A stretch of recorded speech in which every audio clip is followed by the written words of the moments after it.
What about your sister? My sister's been through a lot. She slept with the entire Arizona Cardinals offensive line. She was on vacation! Don't even get me started, by the way, on your brother. Richard is not gay. Okay, Lassie, I want you to listen to me. Listen good. I'm not saying he won't get married. I'm not saying he won't even have kids. But then one day his wife will find him with a guy named Julio wearing leather helmets and clubbing each other to Yanni's greatest hits. Yeah. The Breakup, rated PG-13, starts Friday. Yeah, so you can kind of see some of the problems right away with the movie, but we'll delve into those in just a second here. But let's talk about the history of this movie, which really, if you remember what I said about Mr. and Mrs. Smith a year before, you can kind of play that into how this movie came to be, because, of course, Mr. and Mrs. Smith is the movie where Brad Pitt fell in love with Angelina Jolie. Brad Pitt was married to Jennifer Aniston at the time. Of course, they split up just before the movie came out, and Jennifer Aniston decided to go ahead and date Vince Vaughn, and so I guess they, if I remember correctly, Vince Vaughn was writing this movie, and he probably thought, hey, let's have Jennifer Aniston in this, and that's the movie where they ended up falling in love. However, unlike Brad and Angelina, who were together for 10 plus years after Mr. and Mrs. Smith came out, they broke up in November of 2006. Vince Vaughn and Jennifer Aniston did. So anything that would have helped this movie in the long run, like Mr. and Mrs. Smith did, kind of pretty much ended before the year even ended in general. And movie here pretty much explains itself. You have a story in Chicago where an art dealer, played by Jennifer Aniston, feels unappreciated and neglected by her immature boyfriend, played by Vince Vaughn, who is partnered with his two brothers in a tourism business and decides to break up with him to make her miss her. Gary understands her true intentions, and both follow the wrong advice of family members and friends, beginning a war of sexes with no winner. That's kind of the problem with the film right there. I mean, the trailers for this all over the movie have essentially them just bickering and getting mad at one another. And, yeah, that's, most of the time, that does not sell the movie in general. And I'm not going to say this movie is terrible. There are moments where I think the film does work, and I think Vince Vaughn and Jennifer Aniston do have some chemistry that does show from their real-life relationship. But with that said, though, I remember liking the movie back in the day, but watching it, getting ready for this, I have to admit, it really does not hold up well over time. And Peyton Reed is a usually reliable director. This is the guy that did Down with Love. Of course, he did Yes Man. He also did the Ant-Man movies, of course. But, yeah, this is one of his films where it just really kind of backfires big time and just doesn't really work, because the whole idea of it is just so poorly put together, and the whole idea that the only reason that Jennifer Aniston's character even breaks up with Vince Vaughn in this movie is because she's trying to teach him a lesson, and it's just like it makes no sense whatsoever. And the film is just such a clustered mess on so many levels. Like, it can't decide if it wants to be one of the frat pack movies, or it wants to be the Jennifer Aniston romantic comedy, or something like Along Came Polly, or like those movies that they were trying to sell her as this big draw.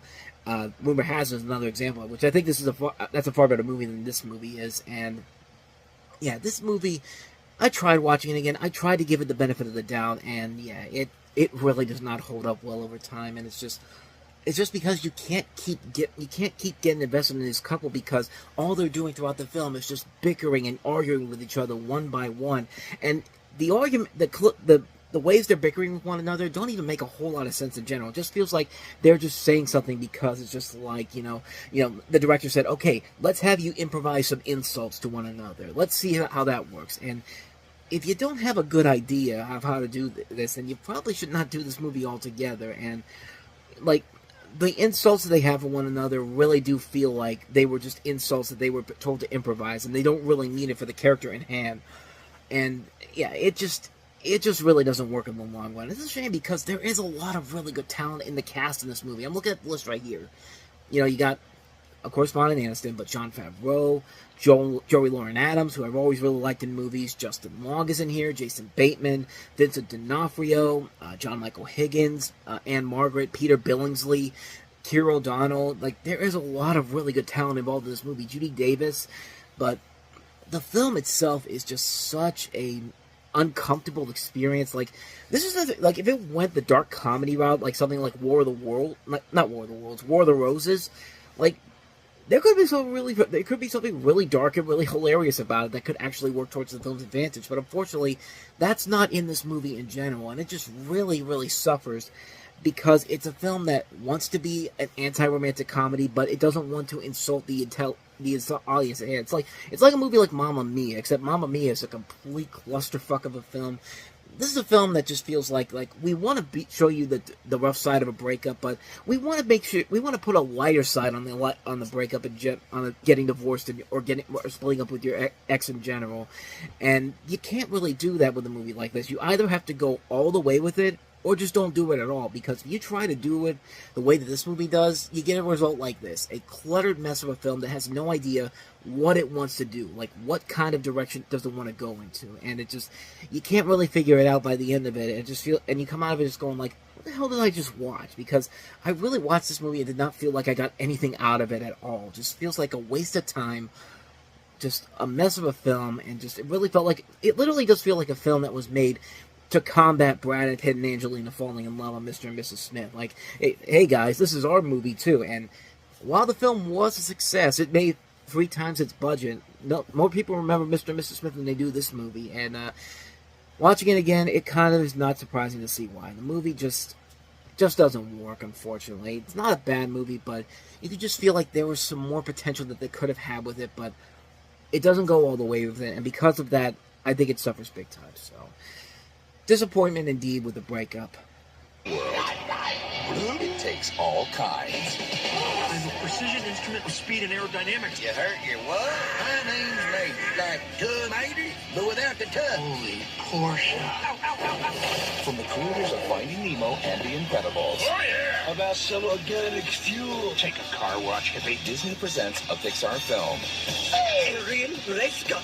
Cars, rated G, in theaters June 9. So yeah, Cars certainly has a very interesting history on a number of different levels. Like I said before, technically it was the last independently produced film by Pixar before they were eventually purchased by Disney, because keep in mind that they were going to be going somewhere else because Michael Eisner couldn't get a deal done until Bob Iger went to the Shanghai Disneyland opening and realized that the Pixar characters were more popular than the Disney characters in the parades, and that kind of led to the eventual bringing in Pixar into Disney and having John Lasseter essentially taking over the entire animation studio in general, not just Pixar but also Disney as well. But not only that, it was also the first movie from Pixar that was not a big critical hit. Pixar had been on a roll up to this point with the Toy Story movies, Monsters Inc., Finding Nemo, The Incredibles. This was the one where the critical reviews were still positive, but definitely lesser than what most people would have expected. But nevertheless, the film was still a big success in general, and when you watch it, it's kind of hard not to see why. You have a movie that's set in a world populated entirely by anthropomorphic cars and other vehicles, and you have essentially a Doc Hollywood storyline where you have Lightning McQueen, the cool, hip, young racing car who is on his way to this big race out in California, but he gets lost out in the middle of the desert and finds this little small town that's been kind of swept off the map. Kind of gets himself into a sticky situation where he has to help fix the town that he caused in the long run, and of course, chaos and hilarity ensues with a colorful cast of characters, including Larry the Cable Guy as Tome Mater, which this is already a much better movie than the other Larry the Cable Guy movie that came out this year. But I digress. Like I said, Cars was the first little misfire for Pixar creatively. A lot of people saw Cars as essentially being inferior to some of the excellent work they had put out before this, and while the movie isn't god-awful, it did feel like it was a little bit of a disappointment, mainly in the story department. Like I said, it's very much Doc Hollywood. It feels very cliche-riddled as a film goes. Excuse me. But that's where a lot of the movie really does stumble, is in the story department. There are too many jokes, too, kind of on the level of Shark Tale, where they're just throwing in puns in there and passing them off as jokes. Like you have they go to they have a Tonight Show in there with not Jay Leno but Jay Limo. There's an Arnold Schwarzenegger truck as the governor of California, and there's a lot of car puns all throughout this movie, and most of them are not very funny. And on top of that, the characters are pretty cliched too. You get the cocky hero who needs to learn his lesson, his sidekick buddy, his mentor with a troubled past, his love interest, his enemy, and a cast of colorful side characters. But to all their credits, the voice actors do carry their roles very well. I thought Owen Wilson worked pretty well as Lightning McQueen. Larry the Cable Guy really is surprisingly good as Mater, which was something that I did not. I don't think anybody really would have expected from him, but he plays that role so well, and it just shows that, hey, the guy's got some chops too. I mean, that Larry the Cable Guy thing is just not. It's just a routine in general. I mean, the guy's original name is like Dan Whitney. Like he's he plays strictly a character for the most part. Paul Newman I thought was very good as Doc Hudson. Bonnie Hunt I think works very well as Sally. Michael Keaton has a fun villain role as Chick Hicks. You got Richard Petty showing up as the King. Tony Shalhoub, Cheech Marin, George Carlin, Jennifer Lewis. I mean, there's a really, really good cast involved in here. The animation can be really good too. The landscapes and how they capture the spirit of the old Route 66 are very impressive to look at. The opening race is nicely animated too, as well as the final race. Even the way that the King gets banged up towards the end is pretty nicely done from an animation standpoint, and especially when you consider how Cars 3 literally sold itself as a movie where Lightning McQueen was literally going to get fucked up so badly that he looked like he was going to die at that point. This movie is much more darker and more strict and more intense than that trailer was, because that trailer pretty much lies to you on what actually happens in the movie. And going back to that, as much as the story is very predictable and cliche, it does have those heartfelt moments that aren't forced or too overly cliched enough to still manage to get an impact from you, the viewing audience. Like the bit at the end, like I said before, with the guy that's with the King who gets banged up because of Chick Hicks, and you know there's a part where Lightning McQueen could have easily won the race, and he just says, you know, I gotta go help this guy out, and so he's the one that's literally pulling the King over, and the King's just like, what are you doing? You just what are you doing? He's just like, the King should deserve to finish this last race, and he's just like, you gave up the piston cup for this, and he's just like, an old car once told me that it's just a cup, basically, and of course he's talking about Paul Newman. Moments like that do carry the movie to a level I would say it's not a bad movie. It's actually a very enjoyable film. And, yeah, even the music itself is not too bad. The score by Randy Newman is still very good. And as much as I hate country music, why did I say it like that? Country music. I did like the Rascal Flatts cover version of Life is a Highway. I think overall, it's a competently made movie. It's got nice animation, a good voice cast, solid music. Its stories and jokes just need to be written better overall. But it is still their first real movie misfire, but certainly not one of the worst ones. I mean, we haven't even gotten to the worst of the worst from this company. And wait till we get to Cars 2. I mean, that's where the train really starts to go off the cliff at that point. But I thought the first Cars movie was pretty good. So with that said, let's go ahead and move on to our next movie, which is the remake of The Omen. He bears a birthmark, a sequence of sixes. This is a child we're talking about. Your son? The son of the devil. From the eternal sea he rises, creating armies on either shore, turning man against his brother. Till man exists no more. The Omen, rated R, Tuesday, 6606. And there's the reason why this movie got made, because it just happens to be June 6, 2006. You know, 666, get it? And, you know, of course, it's got to be released on a Tuesday. I'm willing to bet $1 million that that's the reason why this movie got made, so they could put a Omen remake out on that day in particular. And essentially, you've got pretty much the same thing as the original 76 movie. When the Vatican Observatory priest sees a comet, the church is sure that it confirms the eve of Armageddon. Meanwhile, the U.S. President's godson, Robert Thorne, played by Liev Schreiber, is informed in the maternity ward in Rome by Father Spoleto that his wife Catherine has just lost her baby and will not be able to get pregnant again. Spoleto suggests to Robert that another newborn child whose mother has died could be the substitute for his son, and Robert accepts the child and names him Damien. Robert is promoted to ambassador in London after a tragic accident. When Damien's nanny commits suicide during his birthday party, a substitute, Miss Baylock, played by Mia Farrow, comes to work and live with the family. Throughout the years, Catherine realizes that Damien is evil, while Robert is contacted by Father Brennan, played by Pete Postlethwaite, who tells him that Damien is the son of the devil. When the priest dies in a bizarre accident, photographer Keith Jennings, played by David Thewlis, shows evidence to Robert that the boy is the Antichrist. They travel to the town of Megiddo to learn how the boy can be stopped. And like I said, it's literally note for note the original Omen. I mean, there's nothing different about it per se. It's just a new story made for a modern generation, and it's not that good of a movie. Like, here's a little thing. Like, here's something that you should probably take into consideration. Like, we just had the first Omen come out not too long ago, earlier this year. That movie is a better way of bringing the Omen franchise back than anything that this pile of garbage was trying to do. I mean, this is just a lazy film. I mean, this is a film that it's just a copy and paste of the original film, replace it with newer actors, and just do the same thing you did before, except we got to make it PG-13, so we don't. Actually, this wasn't PG-13. I thought it was, but no, it's rated R. I don't think they could have gotten away with a PG-13 rating for this, but yeah, it just doesn't work, man. It's just a film that is so just a copy and paste of the original. Bring in some newer stars, update the special effects, add in more jump scares. You pretty much have the movie right there, and it's just not a very good movie, man. It's a film that literally was made because the date was coming up for 6/6/06, and they said, I've got a great idea over at Fox, and again, this is the Tom Rothman era, and Tom Rothman, of course, made a lot of bad decisions at Fox in general, but yeah, this definitely is a movie that was only made because of the name recognition. There was nobody involved here that really wanted to make a good movie. They just wanted to make a movie so they can make some quick cha-ching, and that's exactly what the end result is. It's a film that is just so lazily put together. What more can you say, man? It's a bad movie. The Omen just sucks. Avoid it like the plague.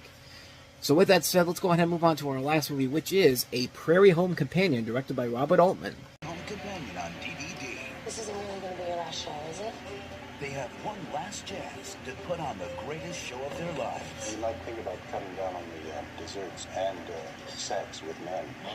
From acclaimed director Robert Altman and Garrison Keillor. About that song you sang last week. I'll give you my moonshine if you show me your judge. Bring home the most delightful, engaging movie. Everyone will love it. That's what I think. A Prairie Home Companion. Only American Treasure on DVD today. So, of course, this is based off of the long-running public radio show of the same name, and it's basically a fictional representation of what's going on behind the scenes of the show. And you've got Garrison Keillor, of course, who's leading the charge of the show, who also was one of the main guys behind the show, the main guy behind the show in general. But you also have a pretty star-studded cast that includes Woody Harrelson, Tommy Lee Jones, Kevin Kline, Lindsay Lohan, Virginia Madsen, John C. Reilly, Maya Rudolph, Meryl Streep, Lily Tomlin. And, of course, you have Robert Altman directing it. And this is a very weird movie, man. Like, it's weird to make a movie. It's weird to make a movie based off of A Prairie Home Companion, because anyone who's listened to the show knows that it's pretty much the original ASMR. I mean, it's an ASMR radio show where you have Garrison Keillor, who has a low-sounding voice in general, introducing these acts. And there's really nothing too grand or too spectacular about it. But, hey, old people seem to like it in general. But as far as the film goes, like, this is a weird one for Robert Altman to make in general. I mean, if you were getting prime Robert Altman, maybe this could work in general, but this is like 2000s Robert Altman. And yeah, he did Gosford Park, but it's a lot of his stuff coming from the later half of his career really was not that strong overall. This one's definitely kind of a mixed bag movie. It's not a bad film per se, but it's definitely a film that just feels like it's so lost in what it was trying to accomplish here. Like, it wants to be a lighter version of something we had more recently, like Saturday Night, which I thought did a very good job of showing the hell that it took to make Saturday Night Live, the first episode in general. I thought that was a very good film. And this movie kind of feels similar to that, except it's a lighter tone. There really isn't a lot of behind-the-scenes controversies going on around here. And I think that kind of hurts the movie in the long run, because it really doesn't feel like you're getting the full grasp of what was the point of this movie's existence. It feels like there's so much lost in this film in general, what they were trying to do here. It's not a bad movie per se, but just not a very good one overall. It's just kind of a mixed bag film, so yeah, I didn't like it that much. But hey, it's got an audience to it. It's a Robert Altman movie. He usually doesn't rake a lot of bad movies, but this is just one of those ones where it's just like, you definitely felt like you wanted to see more from him in general. I just didn't see it here, unfortunately. So, next review on Prairie Home Companion. Heroes have incredible strength.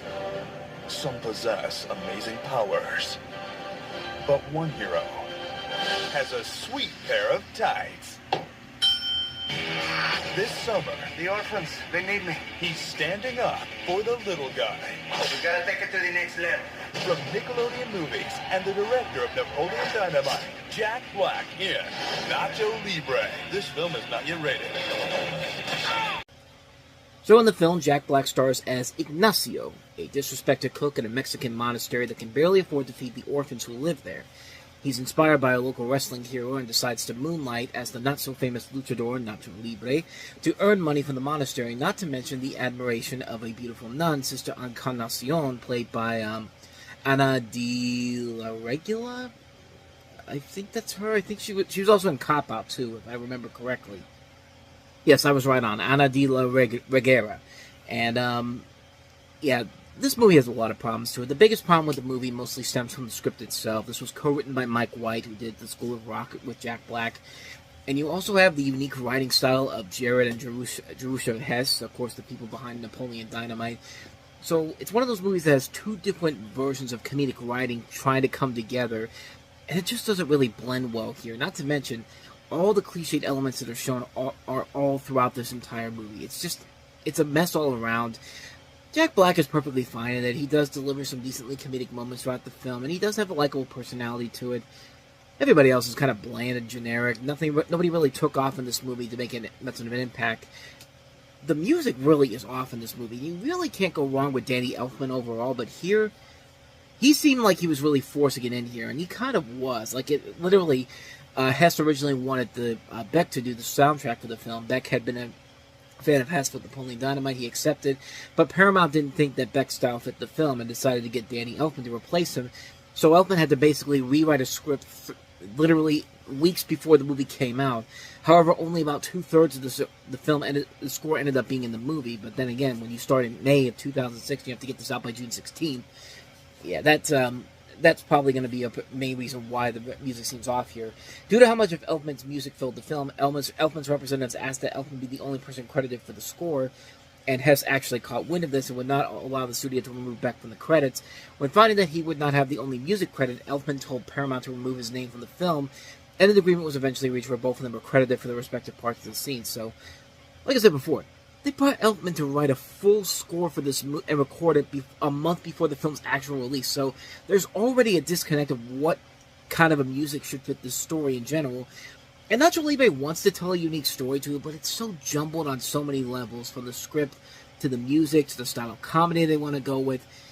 Jack Black does a decent job carrying the film on his own, but other than that, there's just nothing about the movie that works overall. It's not a bad movie, but it's just one of those ones that had unfigured out a purpose for existence, and it doesn't make it worth it to watch it over and over again. It begins to kind of show the flaws of Napoleon Dynamite director Jared Hess as a whole, because what followed after this was not a very good stretch of movies, especially General Broncos, even to today with that Minecraft movie he's working on, but then again, that's still about a couple months away, so we'll see what happens there, but so that's Nacho Libre. So let's go ahead and take a look at the next movie we have here, and that is The Fast and the Furious Tokyo Drift. On the streets of Tokyo, the rules of racing have changed. It's called drifting. And if you want to win... Who's the tourist? I want to see what the kid's got. You have to lose control.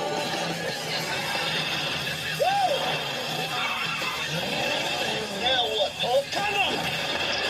The Fast and the Furious Tokyo Drift. Rated PG-13. Starts June 16th. Seen by many at the time as the bottom of the barrel for the Fast and Furious movies, but wait until we get to the later movies. But this is the third installment in the Fast and Furious series. It's a standalone sequel to the other two movies, and the fact that literally nobody from the previous two movies are in this film. You have Lucas Black starring as a car enthusiast who is sent to live in Tokyo with his estranged father and finds solace exploring the city's drifting community, with Bow Wow as one of the people involved in here. Now, this movie did flop. However, this movie is notable for a number of different reasons for why the Fast and Furious series would eventually turn itself around a couple years from now, because it's directed by Justin Lin, the writer of this is Chris Morgan, the actor Sung Kang is in this movie, and of course Brian Tyler does the music for this. All four of those components would return in the next film, and eventually from that point forward, the series got better and better and better, until it eventually fell off, starting with The Fate of the Furious. And, but yeah, there's no denying that this movie really didn't work that well. I mean, yeah, the action sequences are still pretty cool in general, but the story, the characters overall are not really that inventive and really that interesting overall.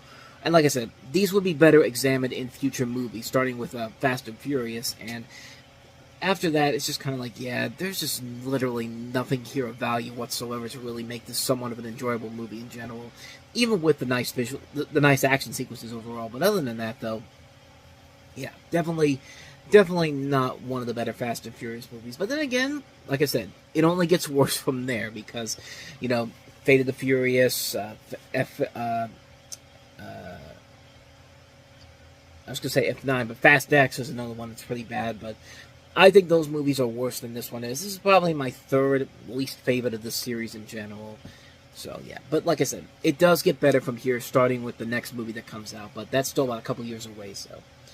That's the Fast and Furious Tokyo Drift for you. So let's go ahead and move on to our next movie, and that is the reunion of Keanu Reeves and Sandra Bullock 12 years after Speed, in a much different movie in general. This is the romantic drama, I forgot the title for a second, The Lake House. I sometimes feel as if I'm invisible, as if no one can see me at all. I never felt that way when I lived at the lake house. It's the one place I felt most like my true self. I bought a house on the lake. It's beautiful. Seductive even. Dear new tenant, welcome to your new home. I'm sure you'll love living here as much as I did. What do you mean you lived here? Since no one has lived in this house for years.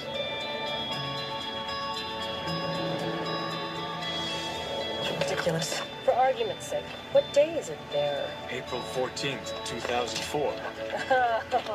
No, it's April 14th, 2006. It's the same day, 2 years apart. This is insane.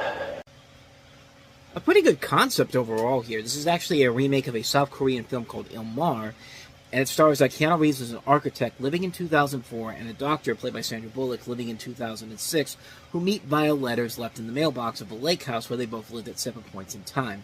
They carry on this 2-year correspondence while remaining separated by their time differences, and it makes for a very interesting film in general. Does it work all the way through? Not really, but you do remember that great chemistry that Reeves and Bullock had in Speed, and it definitely shows up in this movie. These two really do work off each other very well, even though they're not really together on screen for a mass majority of the movie in general. And it does carry the film over to a level I would say that, yeah, it makes it worth it in the end.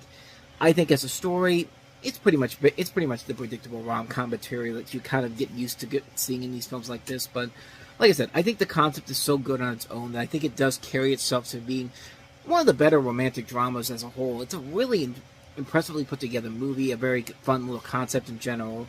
Definitely has its flaws to it, but definitely not a bad movie either. It's still a film I thought was surprisingly enjoyable, and one I would definitely recommend checking out. Even if you're not a big romantic drama person in general, this one definitely works much better than you think it would.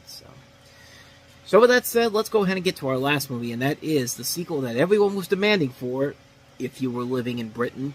This is Garfield, A Tale of Two Kitties. America's fattest cat is back. And this summer, he's giving London the royal treatment.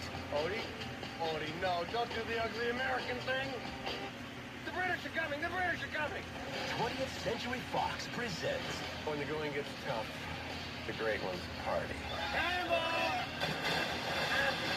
the wildest, KK, you girly girl, you're such a silly sissy dog. Oh dear. most catastrophic,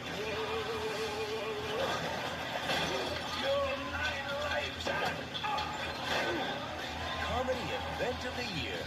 Is this castle making my butt look a little too big? A Tale of Two Kitties. Just bring me a piping hot dish of lasagna. Ladies, thank you so much. Oh, well struck, son. Good tone, smooth finish. Oh, if you actually see the movie and know where that last line comes from, that is definitely not what that was supposed to imply, that trailer is making you think it is. But, yeah, Garfield. A Tale of Two Kitties, the movie that was part of a contractual obligation for Bill Murray to return in, and was only made because the British literally made the first Garfield movie the big hit that it was, that they had no choice but to make a sequel. So let's go ahead and make it in London, in the UK. Why not? And in this movie, Garfield, Odie, Liz, and John travel to the United Kingdom, where Prince, another cat that looks exactly like Garfield, is ruling over a castle after the death of his owner. His reign is soon jeopardized by an evil aristocrat played by Billy Connolly, who plans to remodel the castle into condominiums, destroying the estate and getting rid of Prince. So yeah, it's pretty much the Prince and the Pauper, mixed with a little bit of the Aristocats too, except the fact that the Aristocats, it is very much like the Aristocats in general, and yeah, this movie is definitely not any better than that, or the Prince and the Pauper, the Mickey Mouse Prince and the Pauper, which, if you want to see a really good version of that storyline, go watch that. This is about as bad as it gets. It's a lazy film. It's another movie that you could tell that everyone didn't want to do. They were contractually obligated to do it because the first movie was such a success, especially Bill Murray, and it's just not fun. It's just not a good movie, man. It's just another movie that just completely insults what makes Garfield such a unique and fun character as a whole, and why I give more credit to the Garfield movie that came out recently for doing a better job of understanding what Garfield is, even though most people have a mixed opinion on Chris Pratt as Garfield, which I thought it was actually not that bad as Garfield. But this is a pretty bad movie in general, and on top of that, wasting a really good cast involved in here. Like, you have Billy Connolly, you have Ian Abercrombie, Elaine's boss from Seinfeld, not John O'Hurley, I can't remember his name. Please let it be over this time. Just Mr. Pitt. Okay, thank you. But you have Roger Reeves, you have Lucy Davis, you have Tim Curry, Bob Hoskins, Reese Ifans, Vinnie Jones, Richard E. Grant, Jane Leaves, a strong cast in this movie, and they're given nothing to do in here because the script is so poorly put together. You could just tell that the studio just put this together in like 5 minutes because, the first movie was a success, got to make a sequel so quickly, and apparently this was good enough for the director of this, Tim Hill, to get the Alvin and the Chipmunks movie that came after this, because literally the year afterwards he was directing an Alvin and the Chipmunks, the first one, which, truth be told, is the best of those movies, but that's really not saying a whole lot in general. This movie is pretty bad. This is a movie that is not very entertaining, it's very lackluster, and just shows a lot of the same problems with the other Garfield movie, but it's about on par with the other one in general. It's nothing too spectacular, nothing too amazing. It's not even a movie that I would say is great in general. It's not even a good movie to begin with. It's just a waste of pure opportunity. That, Garfield deserves way better movies than this. Garfield deserves more than these movies in general. But like I said, if it wasn't for these movies, we wouldn't have gotten Garfield and Friends on DVD. So at least there's that. So that's probably the best thing I can say about it, is the fact that, yeah, these movies are terrible, but thank God we got Garfield and Friends on DVD because of these movies. So take that for what you will, and I think you can pretty much say that that's the only good thing that came out of these movies in general. So, yeah, that's a hard skip on Garfield, A Tale of Two Kitties. There was a device that could control your entire life. Cool. What would you do? Give me a break. I'm so tired of having this argument. Skip the whole fight. Adam Sandler. You look a little pale there, pal. Let me fix that. Don't get the Hulk angry. Click. Playing some catch? Yeah, but your kid stinks.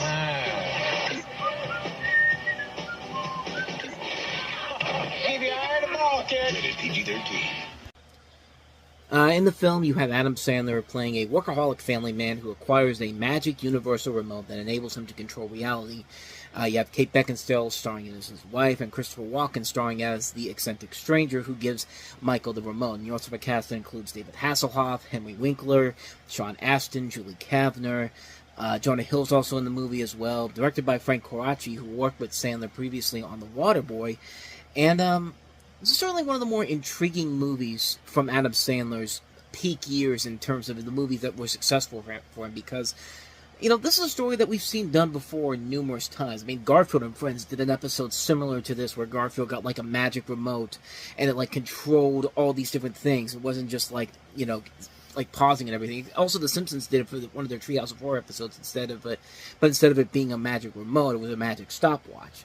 So this is a story that has been done to death several times before, but This movie is very unique and very different, mostly because of what this movie does in particular with some of the things that they do here. You know, Adam Sandler's still doing the Adam Sandler tropes that you used to see from him in general, like the, gotta have his buddies in there, gotta have those scenes with gross out humor, gotta have those scenes of like, obscene humor and all that type of stuff. That stuff works for that. But there are notable things. What's notable about this particular movie is that when it gets dramatic, it gets super dramatic. And truth be told, the dramatic stuff actually does kind of work, especially the final 30 minutes of the movie, where, Adam Sandler, keeps fast-forwarding through time, and he's getting older, he's getting, and things just keep going around here. He finds out that his dad is dead, and probably the film's best scene in general, where we see Henry Winkler just really giving it his all in this one scene. You forget that that's the Fonz giving this really good dramatic performance, and the Fonz can act his ass off. I mean, we're not just talking about this movie in particular, but go back and watch An American Christmas Carol from the 1970s, where he's Ebenezer Scrooge, and that was back when he was Fonz, when it was peak Fonzie. Like, Duke gives it his all, and in this performance, this one little performance he has in this movie, really elevates the film to another level, where it's just like, yeah, this is a much better movie than I think a lot of people let on, and in a way, it is kind of like A Christmas Carol in a way, sort of, especially towards the end of the movie. And yeah, the movie overall really is good. It has not every joke about it works, not every gross out humor joke works, but when it works very well. I think the makeup overall, how they got everybody to look older and everybody to look different, is very well done. The visuals are nicely done overall. There is a lot there to admire about the film in general. Like I said, there's a lot of here that doesn't quite work. But at the same time, there's not anything like super bad or anything in there. But it's a really good movie. It's a wonderfully put together movie that I think is much better than I think people let on. I really like it a lot. I think it's definitely one of Adam Sandler's more memorable movies. One you should definitely check out if you want to see a little bit of that dramatic elements the dramatic performances that Adam Sandler can do and stuff like Uncut Gems and Hustle and Spanglish and Punch Drunk Love and Reign Over Me. You can find a little bit in this movie. It's really one of his better movies in general. I really like it a lot. I can't recommend it enough. Definitely check it out. Click. So with that said, let's go ahead and move on to the last one we have here, and that is Tyrese and Megan Good starring in Waist Deep. Son said to me when I got out, promise me you ain't gonna ever leave me again. June 23rd. My son! The only way out. Big me took my son. Is to get in. What's your next move? Take down me and get my little man. Too deep. Come on, room. Tyrese Gibson, Megan Good, Lorenz Tate, and the game. I want my son! Waist Deep. Rated R. Starts June 23rd at the... From the director of Glitter. Not even kidding. Von D. Curtis Hall directed Glitter. So, yeah. Interesting little follow-up to that. But, in South Los Angeles, while bringing his beloved son Junior back home from school, the paroled ex-convict O2 promises his son that he would always come back to him and never leave him alone. However, his car is hijacked and Junior is kidnapped. Without any leads, O2 forces the street vendor Coco to help him find where his car might have been sent for disassembling. Meanwhile, O2's addicted brother, Lucky, discovers that the cruel leader of the outlaw syndicate, the drug lord Meat, is keeping the boy arrested in a room and asking for a ransom of $100,000 that he believes O2 has from an old heist. O2 and Coco plot a scheme to put the Pimp P money and Meat against each other and steal their money. So, yeah, it's not just a little bit of Man on Fire, but it's also a little bit of Bonnie and Clyde. And yeah, these two movies really do not work well together. At least in this movie, it really doesn't. But I mean, I've seen worse, honestly. And Tyrese Gibson and Megan Good are doing the best they can with the role given to them. I think they're perfectly fine in the film in general. But the problem is, the movie is just all over the place. Like, it really is all across the board. Like I said, trying to combine a little bit of Bonnie and Clyde with a little bit of A Man on Fire. I almost forgot the other movie I was comparing it to. But, yeah, it just doesn't work here in general. And I think a better director overall probably could have made this work better. Like, if they had just gone with one way or another, like we had a movie recently, Queen and Slim, which was a criminally underrated movie that came out not too long ago, which was co-written by Lena Waithe from Dear White People, I think it was.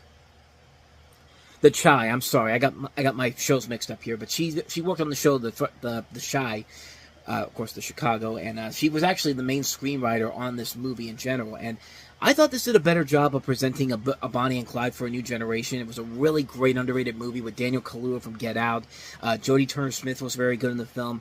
I thought that movie worked. But like I said, trying to combine Man on Fire with a little bit of a Bonnie and Clyde in here doesn't really work towards the film's advantage. And I think the movie really kind of stumbles because it felt like it was trying to be both those movies without trying to be its own unique thing. And I think it really struggles because of that. So, yeah, despite the best efforts by both Tyrese and Megan Good, I really didn't like the movie a lot. I didn't think it was that great in general.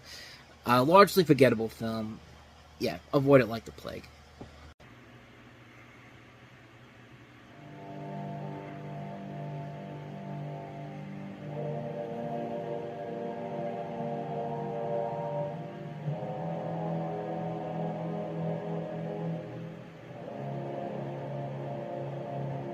Even though you've been raised as a human being, you are not one of them.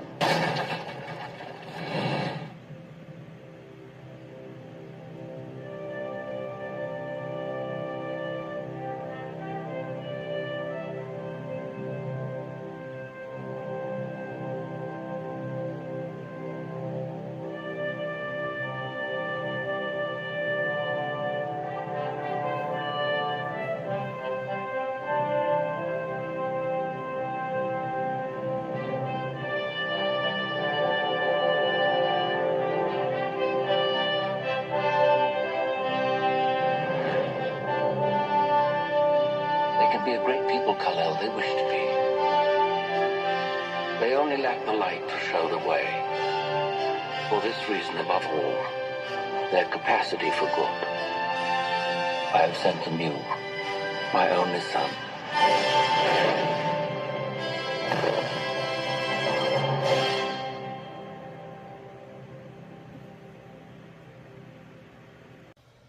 Oh, I can already hear the DC cinematic fanboys giving me shit for what I'm about to say because, sorry, I don't care.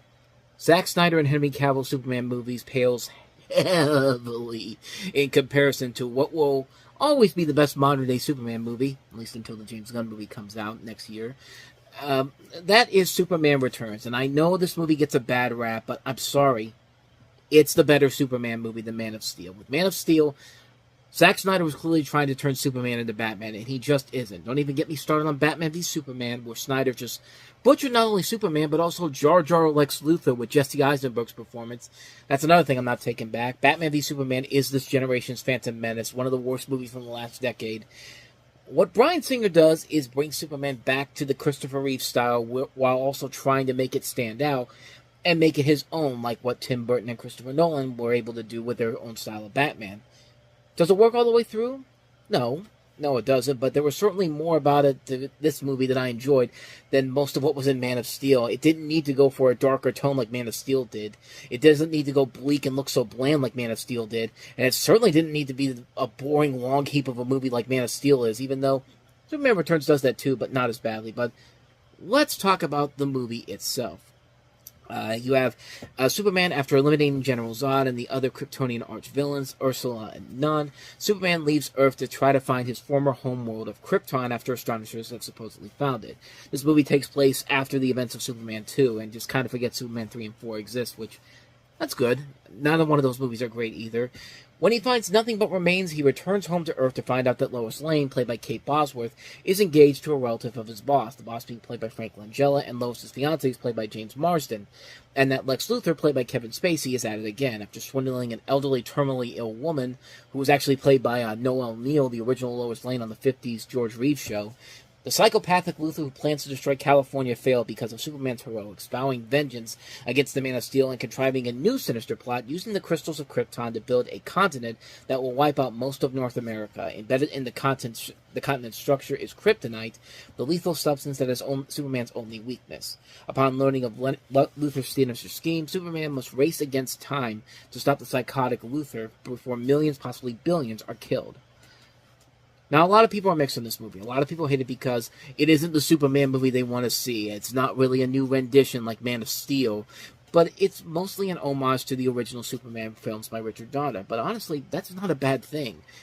Yeah, it's the same Superman we got from the good old days, but you know what? After all the things they did to him in the third and fourth movie, and especially what comes in the Zack Snyder movies, which we'll get into that in a little bit, I'm glad that we got a fun, good old-fashioned Superman movie out of this, and that's what I really like about the movie. The casting is one of the biggest sticking points with a lot of people because of their age, but honestly, I thought Brandon Routh did a very good job playing Superman. He keeps the majority of what makes Superman what he is, and he's great in the movie as a title character. I really like him a lot. Guy got kind of a bad rap after this movie came out because nothing really opened up for him afterwards. The biggest thing he did after this was Dylan Dog Dead of Night, or even Scott. I take that back. Scott Pilgrim vs. the World. He was really good in, but Kate Bosworth as Lois Lane I thought was very good in the film. The chemistry between her and Routh works really well, and again, it bears a very close resemblance to the chemistry that Christopher Reeve and Margot Kidder had in the first two movies. Also, Christopher Reeve was 26 when he came out of was cast as Superman, and Routh was 25, so the age difference thing, yeah, that's a bullshit argument. I can go there. You also got good performances by James Marsden as Lois' fiancé. He's not playing a stereotypical douchebag boyfriend that we see in movies like this. He does play a sincere, very caring guy, and he's not stupid either. There's a great scene where he's asking Lois if he still loves Superman. He's playing it very straightforward, and I think it's a good scene. It definitely shows what James Marsden's capable of as an actor as a whole, and we'll see that later on down the road with the movies that he would star in later on. The most seasoned players of the film also handled their parts very well. Frank Langella is great as Perry White, but Kevin Spacey just pitch perfect as Lex Luthor.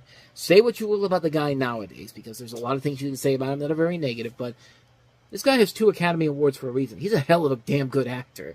And his Lex Luthor captures every aspect of what we come to expect from Lex Luthor, and he makes it his own. He handles it very well.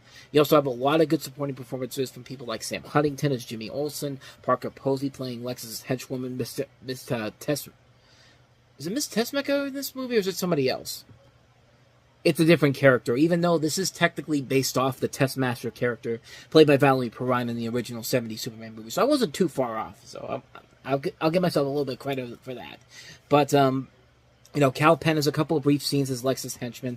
The film utilizes old Marlon Brando clips for some of the scenes where he plays Superman's father, and they're used effectively. They're not just there to just be like, just there because of, exploitation. They actually do play a part in the storyline in general. I thought a lot of the action sequences, visual sequences were very well done. That one shot where Superman is just listening to people all over the world on the edge of the earth, and it's just this one log tracking shot. That's incredible to look at. That's my favorite scene in the entire movie. Like, there's also those great scenes where, he's on top of the building fighting this guy with a gun, and, of course, he has that scene where he shoots the gun and it goes right for the eye, but, like, Superman's eyes are so strong that it destroys the bullet before it can even hit him. But now, before you think I'm going to go into this movie with all kind of praise, yes, there are a lot of notable flaws to the film. First off, the story. The main problem with the story is that it does start off very strong, basically saying that Superman 3 and 4 doesn't exist anymore, let's move on. But by the time the main plot gets halfway through the film, we find out that they are basically just redoing the same plot from the first movie. I got a little peeved by it, because honestly, I think there could have been a much better story that could have been told without reusing one of the same plots from the previous films. I give the movie credit for trying to add different including having the plan actually happening and you seeing the damage and the cause of the damage of what Lex's plan was going to do. I think it benefits by adding those scenes, but yeah, it's not a very well put together story when it's literally copying elements from the first film. The runtime, yes, it does run 3 hours long, and while Batman Begins and The Dark Knight can get away with a long runtime and all that, it's because they have a lot of great things going towards them, and they keep the audience invested in what's going on. But in this movie, there are a lot of points where the movie could have ended and added a lot of these pointless scenes that just drag on for no particular reason whatsoever. And the biggest... Sorry about that, I had to burp. But the biggest flaw with the film is the whole secret about Lois' son. There's a whole subplot about Lois's little kid who his father really is, which, I mean, if you can't figure it out by the time they started it, that you really have to, it's like you really need to examine your head, because good lord, like, that's one, I like this movie a lot, but when they first introduced this kid and everyone's just like, nobody really knows who the father is, it's like, really? Nobody knows who the father is? Like, first of all, one of the problems with this kid is that he doesn't have one word of dialogue in this movie, and he can't speak. Like, I guess he has the same problem as the kid from Scrooge, who couldn't speak after his father died. And two, We know nothing about him before he has this big scenes in the second half of the movie, so why are we supposed to care about him? Because he's a little kid in the movie? But like I said before, the biggest thing about this is that what really ticked me off was that it's the obvious attempts that they try to convince us that this kid is really Superman's kid. There was literally 4 scenes in the second half where they literally pulled it out of the open, and Lois doesn't even give it a second thought. It's just like, that's weird. It would be the equivalent of turning around and seeing that your house is on fire, and then you're just like, well, that's very peculiar. And then every time you look back on it, that your house is completely like all the way to the ground. It's just like you never put it together. It's just she never puts it together that Superman's kid, and it's just like, come on. Like, if I could figure it out right from the get-go, that's bad writing right there. And it's one of those things where it's just like, yeah, I can understand people being very frustrated with that, because I was certainly frustrated with that too.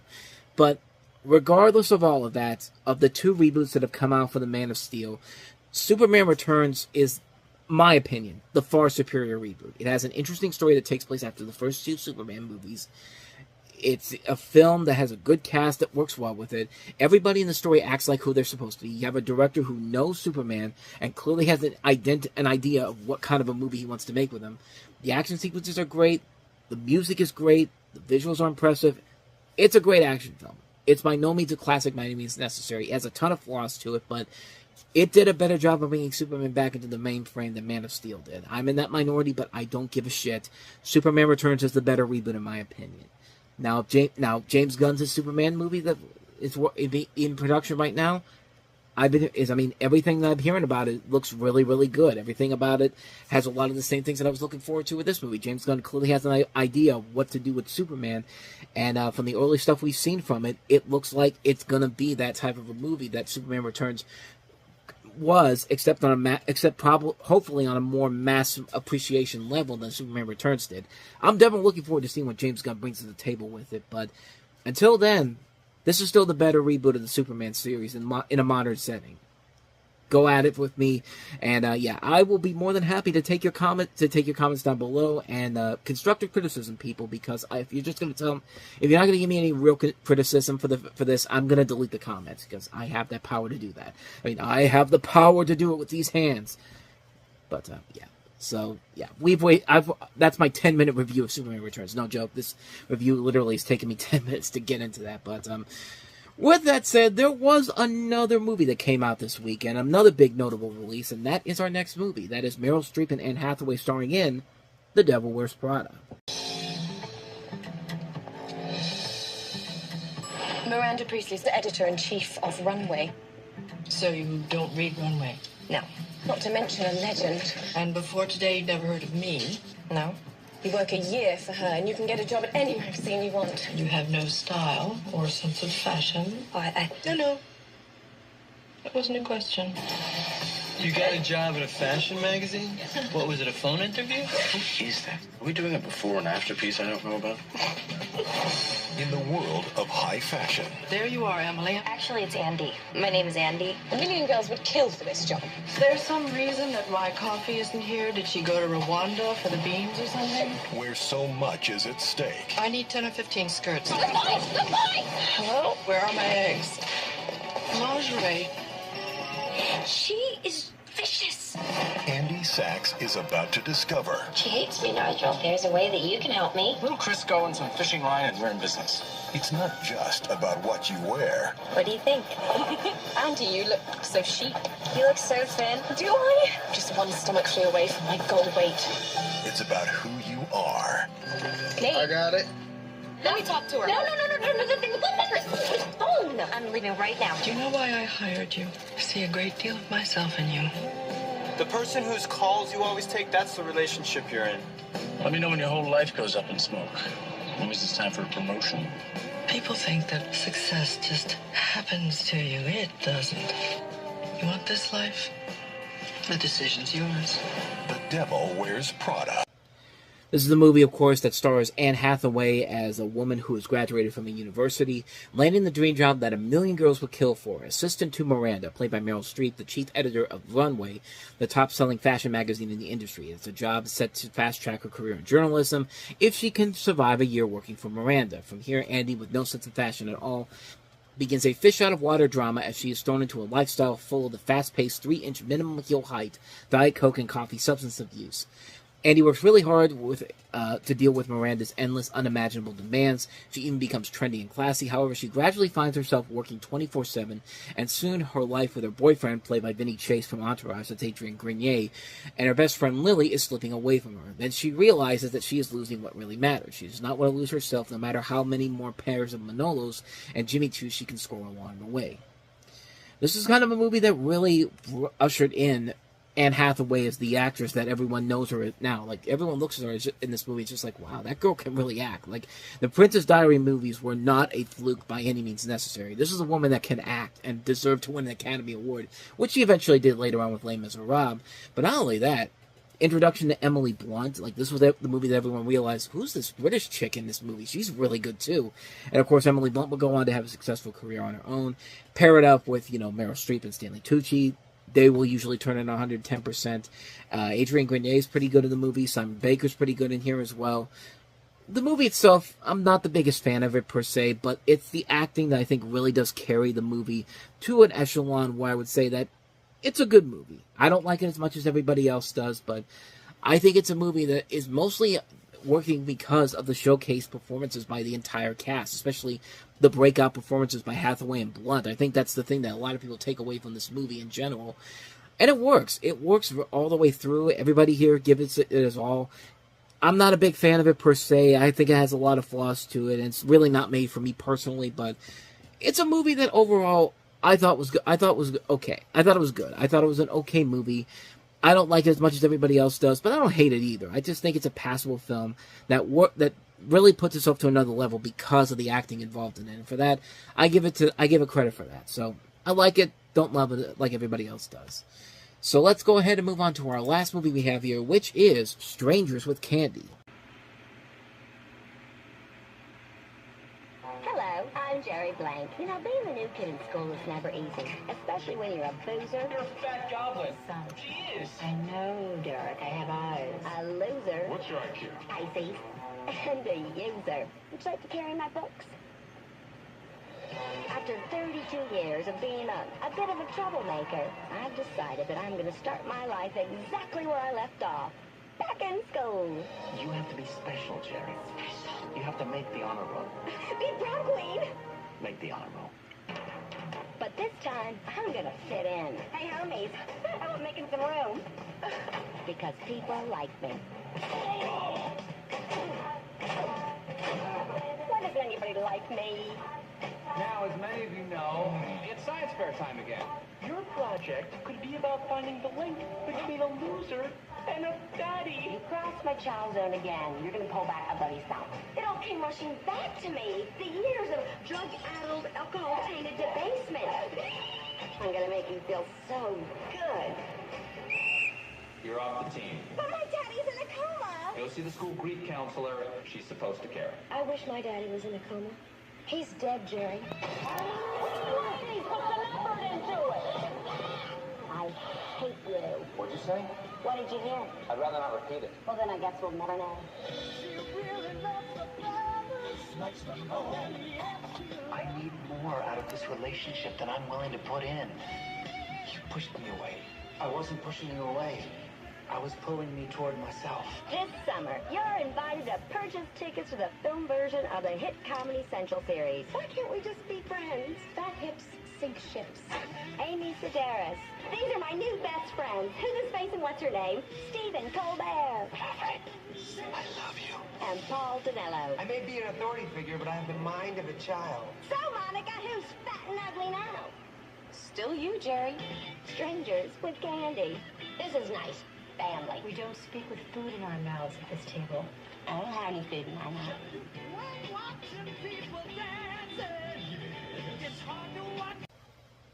Yeah, kind of like with the Jimmy Glick movie from a couple years ago. This one kind of overstays its welcome a little bit too early on. This is, of course, a prequel to the Comedy Central TV series of the same name, where it shows you the origins of Amy Sedaris' character, Jerry Blank, and how, she went from she's a 46-year-old former high school dropout and self-described junkie whore who's released from prison and returns to her childhood home. She discovers her mother has died, her father, Guy, has been remarried to this woman named Sarah Blank, and she has an arrogant half-brother named Derek. And to make matters worse, her father is in a stress-induced coma. Taking the suggestion of the family doctor literally, Jerry decides to pick her life back up where she left it, beginning her high school all over again as a freshman at Flat Point High. Jerry joins the science fair team led by Stephen Colbert, the Fig Newtons, along with their new friends Megawati Sukarnaputri and Tammy Little Nut. Noblet is not pleased to learn that Principal Onyx Blackman has hired a ringer for the team, Roger Beekman, to ensure the Flat Point wins, and so Noblet creates a second team. As she struggles to fit in and make her teammates proud, Jerry discovers that though the faces may have changed, the hassles of high school are just the same. In terms of the show itself, I never really saw it. I mean, I may have seen a couple episodes here and there, but it was never anything I really wanted to get into per se. Not because of the people involved in it. Far from it. I mean, it's produced by David Letterman. You have a cast that includes Stephen Colbert and Amy Sedaris, which, I mean, that's enough alone to get me to go see this right away. You have Dan Hedaya in this movie. Allison Janney is also in here. You have a cast that also includes Matthew Broderick, Sarah Jessica Parker, Philip Seymour Hoffman, Chris Pratt, Kristen Johnson, Ian Holm. There's a lot of good talent involved in this movie in general, but yeah, I don't know if it's because I'm not the biggest fan of the show, but this character does get kind of old pretty quickly. Maybe in a half-hour time restraint, it could work. It works fine, but in a movie, kind of like I said before with the Jimmy Glick movie, like that works for a little bit of time. But if you have to make me watch a whole movie with a character like this, you better have a really, really funny character that can make it work. And here, as much as I like Sedaris in here, I don't think the character really is all that great in general. Plus, there's already been a movie like this that was pretty much this movie blown up for the big screen. That was Never Been Kissed with Drew Barrymore, which I thought was a much better movie than what this film was trying to do. I think this film it's not, here's the thing, it's not a bad movie, but it's just, I don't know, it just feels like, I just kept thinking back to the Jimmy Glick movie, like it's one of those things where it's just like, this works for a half-hour show, but if you're trying to expand this into a movie, you better have something more than just a continuation of the TV show. Like, it's an R-rated movie, too. Like, you should be upping the ante in terms of what you should be able to accomplish here.